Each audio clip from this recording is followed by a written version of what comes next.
As the country looks to rebound, you may be wondering, is more help on the way from Congress? There's talk of more stimulus money. Joe St. George looks at 3 of the most likely scenarios that could help with your job security or help you make ends meet.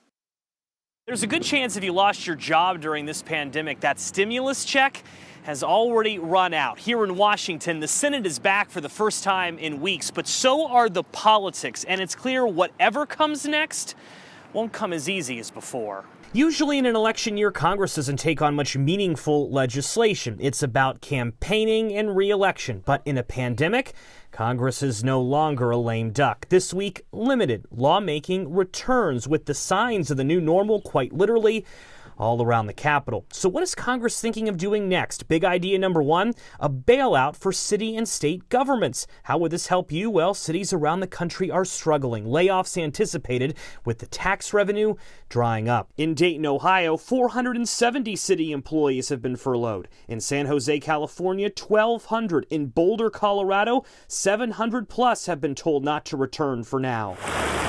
The mayor of Boulder, Sam Weaver, wants Congress to help. His city is too small to qualify for any aid so far. Our budget's being drastically impacted by this. We're very sales tax dependent, and obviously sales tax have taken a big hit.